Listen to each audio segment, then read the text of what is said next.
Welcome to today's deep dive. If you're planning a trip to Anna Maria Island in 2026, the biggest VIP in your travel group isn't actually you. No, it's definitely your dog. Right, it is your dog. So today we are mapping out the ultimate stress-free pet vacation to this Florida destination. Which locals just call AMI. Exactly, AMI. And we aren't just reading off some, generic list of dog-friendly patios. Right, we're going way deeper than that. We are looking at how an entire regional economy, and really its whole municipal infrastructure, have completely re-engineered themselves around the canine tourist. It's quite a logistical pivot. And the materials we're pulling from today really highlight how this is reshaping the whole hospitality sector. Yeah, our main source is the Anna Maria Island Dog Park and Travel Guide 2026. Which honestly operates way less like a standard tourism brochure and more like a municipal white paper. It really does. It has these highly specific local government budget updates, very granular rental market strategies. And my favorite part, a surprisingly colorful blog post from a local pool truck driver. Yes, that blog post really grounds all this dense economic data in daily reality. It absolutely does. Okay, let's unpack this. Okay. Because starting with that pool truck driver's perspective Yeah. is honestly the most authentic way to understand the cultural baseline of Anna Maria Island in 2026. I completely agree. The section is titled Off the Wall, Tales from the Florida Pool Truck Guy. And you just have to picture this guy, right? He is hauling these massive buckets of phosphates and chemicals, In the intense Florida heat. right, in the heat, driving neighborhood to neighborhood. Yeah. So he has this panoramic view of the island's shifting demographics right from the cab of his truck. Yeah, he's basically a mobile sociologist at this point. Exactly. And he vividly describes pulling up to these premium rental properties and just seeing these high-end French bulldogs. Wearing literal designer sunglasses. Designer sunglasses, Wow. wandering around these properties. What's fascinating here is how he immediately contrasts that image of, imported luxury with the established local ecosystem. Right, because he doesn't just talk about the tourist dogs. No, he notes the behavior of the island mutts, the year-round resident dogs. Yeah, he says these local dogs possess this institutional knowledge of the island. Utilizing specific alleyway shortcuts just to reach the treat jar at the local bait shop. I love that detail. He even jokes that the local dogs understand the island's physical layout better than he understands the site map of his own blog. Which paints such a vivid picture. You have this collision of the ultra-curated, high-net-worth tourist demographic. And the salty, relaxed reality of a working beach town. Exactly. But then the pool guy zeroes in on a really critical economic indicator right after making that observation. Right, he points out a staggering increase in people traveling with their pets compared to just 5 years ago. He calls this influx of canine tourism the island way. The island way. Yeah. And that phrase suggests this is no longer just some niche market trend. It has become the defining characteristic of the local economy. Right, because if a blue-collar worker observing this shift validates the macroeconomic data we see elsewhere in the guide, It means the entire footprint of the island's daily life is visibly altering. The whole infrastructure of AMI is bending to accommodate this specific traveler. which naturally brings us to the real estate sector. Oh, absolutely, the rental market. The 2026 guide is very definitive about picking a base camp for you and your dog. It states clearly that the pet-friendly rental boom is the current market reality. Yeah, property owners have finally realized that labeling a property as pet-friendly is a massive sell. It used to be a risky liability, Right, no pets allowed was always the default to protect the physical asset. but now it's their primary competitive advantage. We are seeing a complete paradigm shift in yield management for these owners. They're recognizing that the pet-owning demographic represents a highly lucrative, low-turnover market segment. Exactly. By curating a pet-friendly experience, these property managers are securing higher occupancy rates. Especially in the shoulder seasons. Right, so the guide actively curates a list of these optimized rentals. And looking at the specific properties really gives you a sense of how segmented the market has become for you as a traveler. It's very targeted. Yeah, for example, they highlight the Seashell Cottage. Right, the two-bedroom. Two-bedroom, two-bathroom setup. But the focal point of the recommendation is its accessibility. It starts around $170 a night. Which, in the context of the 2026 Florida beach rental market, is highly strategic. That pricing model is designed to capture a very specific entry-level traveler. It indicates that management companies are utilizing pet friendliness to offset potentially lower base rates. Exactly. A standalone cottage at that price point, which also absorbs the logistical burden of a pet, is a huge draw. It caters perfectly to a couple or a small family who might otherwise be priced out of the island entirely. Right, especially if they had to factor in a week of external boarding fees back home. That changes the whole budget. It really does. Mhm. Then the guide pivots to Isle Haven B. The 2-bedroom, 1.5-bath unit. Yeah. And the emphasis for this property is entirely on convenience and spatial logistics. Positioning it for renters who prioritize immediate access to amenities over, say, square footage. But the recommendation that really caught my eye was for larger multi-generational travel groups. Oh, Coral Breeze A and B. Yes.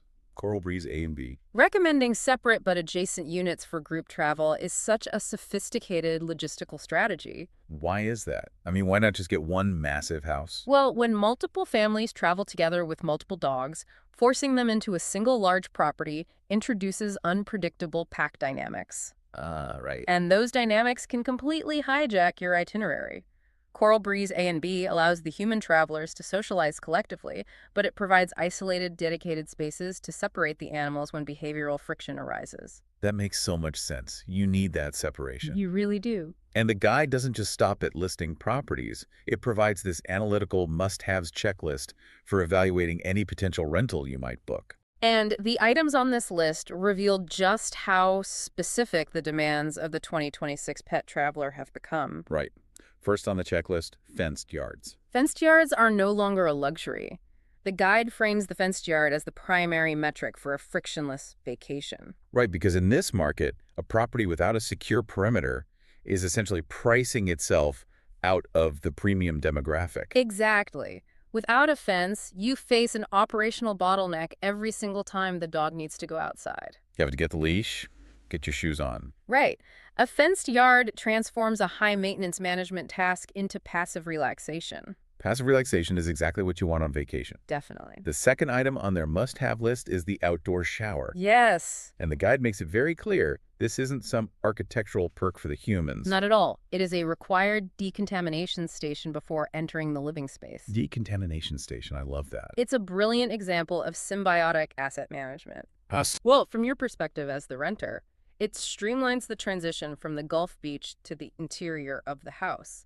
But from the property owner's perspective, it serves as a crucial layer of defense. Defending the house. Right. It protects their interior capital, the HVAC filters, the plumbing, the upholstery. Because of the sand. Yes, the corrosive, abrasive nature of salt and fine quartz sand. That outdoor shower is an amenity that actively depreciates the wear and tear on the property. That is so smart. Now, the third requirement is where the guide introduces a truly specialized metric for 2026, the walk score. But not your typical walk score. No. Specifically, they emphasize the proximity to the beach relative to the exposure of the dog's paws to hot pavement.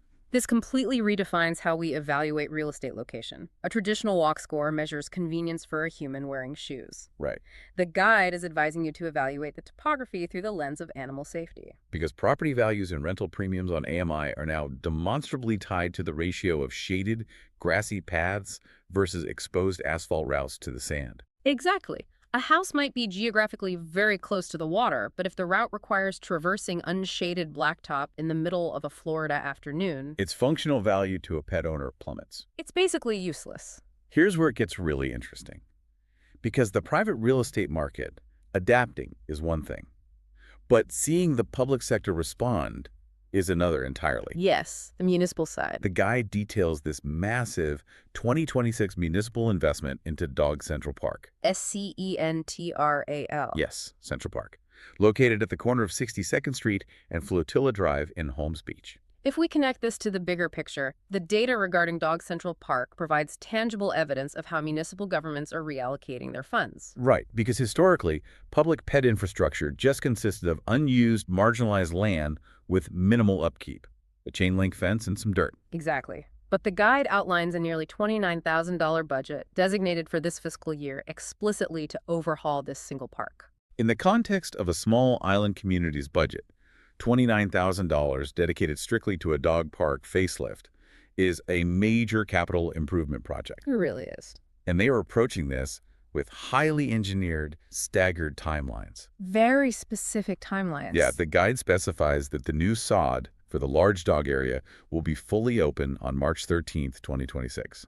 That level of administrative precision, citing March 13th for a specific quadrant of a public park, indicates a deliberate tourism management strategy. They know people are watching those dates. Oh, absolutely. They are broadcasting these dates because they know you, as the traveler, are structuring your booking windows around the operational status of this facility. Wow. And then the small dog area operates on a separate timeline. That's scheduled for a full opening on May 8th, 2026. Which is smart. Staggering the rollout ensures that the island maintains at least partial capacity for its canine tourists. Right, rather than shutting down the entire facility and creating this localized amenity vacuum during the busy spring season. And if we look at the specific line items within that $29,000 budget, it showcases incredibly thoughtful civic design. Like the palm trees. Yes, the guide highlights the installation of 6 new palm trees. That is an investment in vital, permanent shade infrastructure. Which ties right back into the environmental safety concerns we just discussed with the walk score. Exactly. Shade is infrastructure now. They are also relocating the washing stations and overhauling the drainage systems, alongside pouring new concrete pads underneath the seating benches. Which is pure preventative maintenance engineering. Right. Relocating a washing station to optimize drainage prevents the surrounding area from degrading into a mud pit. That preserves the surrounding sod investment. In the concrete pads. Those represent a behavioral countermeasure. They physically prevent dogs from excavating the earth right where the human owners are trying to sit. So they're engineering the landscape to anticipate and neutralize predictable animal behaviors. Precisely. But the defining 2026 upgrade to Central Park has to be the technological integration. The QR code. Yes. The city has actually installed a QR code directly on the park gates that links visitors to real-time maintenance updates. That QR code elevates the dog park to the same tier of administrative respect as a municipal transit system. That's a great way to put it. By providing live updates, the local government is actively managing the user experience. They understand that a tourist encountering a locked gate without warning generates frustration. And that inevitably impacts the broader perception of the destination. Exactly. Instant data access mitigates that friction. So the park infrastructure is undeniably top tier now. Yeah. But let's be real. Any traveler coming to Anna Maria Island is primarily focused on the water. Of course. The beaches. Which brings us to a critical and potentially contentious section of the guide. The rules of the sand. Right.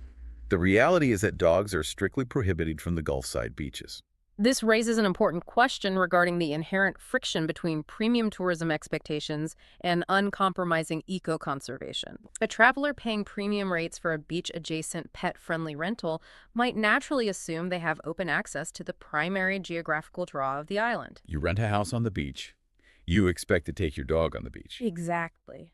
But they can't. The guide does not apologize for the restriction, though. Instead, it imparts the ecological justification really clearly. Which is important context. Yeah. The ban is enforced strictly to protect vulnerable shorebirds and sea turtle populations that utilize the Gulfside beaches as critical nesting habitats. It is entirely a matter of biological incompatibility. Tell me more about that. Well, to a nesting shorebird, even a leashed, highly trained dog registers as an apex predator. Wow. The mere presence of the animal can trigger a stress response that causes an entire flock to abandon a nesting site. That's devastating. And similarly, the nesting architecture of sea turtles is highly susceptible to disruption from canine digging or even just heavy foot traffic. So the municipality is drawing a very firm boundary here. Yes. The economic benefit of pet tourism will not supersede their ethical and legal obligations to native wildlife. It essentially forces the traveler to respect the ecosystem they are consuming. Right. However, the guide does provide strategic alternatives to ensure you still capture the value of your trip. They don't just leave you hanging. No. If your objective is allowing your dog to actually swim, the guide directs visitors to the Palmasola Causeway, Which functions as a brilliant pressure release valve for the island's tourist demands. Yeah, it's located just a 5-minute drive off the island. The guide frames the causeway as the unofficial dog beach. Because it faces the bay rather than the Gulf, the hydrology is entirely different. The waves are smaller. Right, the wave action is minimal, and the ecological restrictions of the Gulf side do not apply there, allowing dogs to freely swim and engage with the water safely. Okay, but what for travelers who prioritize, say, terrestrial exploration over swimming? The guide highlights the Robinson Preserve as the premier alternative. The Robinson Preserve. Okay. This area offers extensive paved and shell trails, specifically designed for nature walks. Though there is a strict caveat. Yes, dogs must remain leashed at all times. This allows the tourist to consume the sweeping, panoramic Florida landscape, while the preserve management maintains strict control over the human and animal footprint within that sensitive mangrove ecosystem. So it satisfies the desire for exploration without violating those environmental boundaries. It's a perfect compromise. It is. Now, the final logistical hurdle the guide addresses is dining out. Ah, food. Historically, traveling with a pet meant severely compartmentalizing your day. Right, the humans go out to dinner while the dog remains created back at the rental. Exactly. But the 2026 guide reveals how deeply the hospitality sector has integrated the pet traveler into their operational models. We're seeing the restaurant industry actively adapt their floor plans and service protocols. It's not just an afterthought anymore. No, it is no longer an accommodation.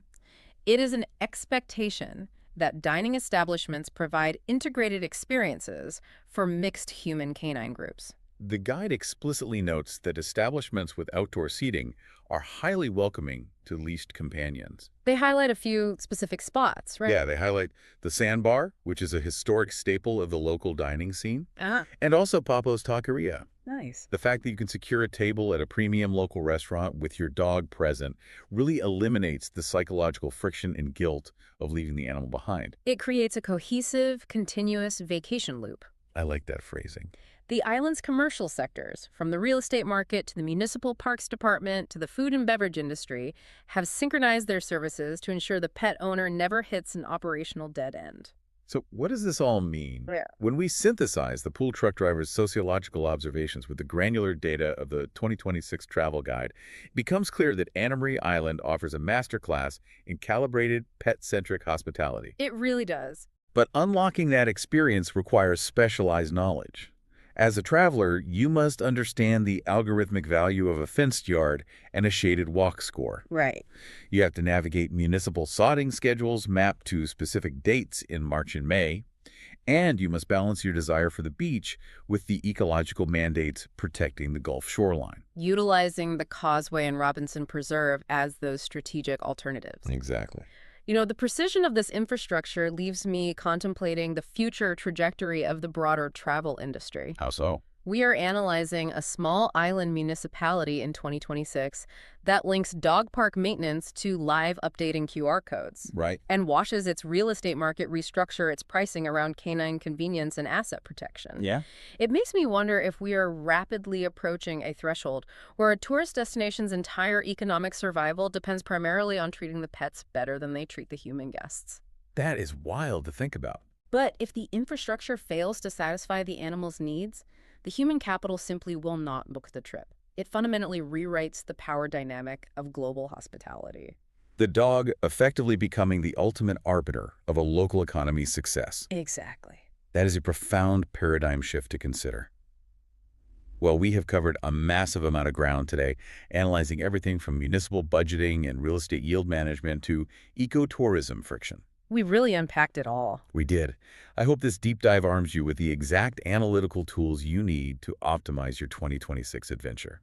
Thank you so much for joining us, for engaging with the deeper layers of this topic, and for allowing us to guide you through these shifting landscapes. It's been a pleasure. Until next time, keep exploring, and safe travels to you and your four-legged companions.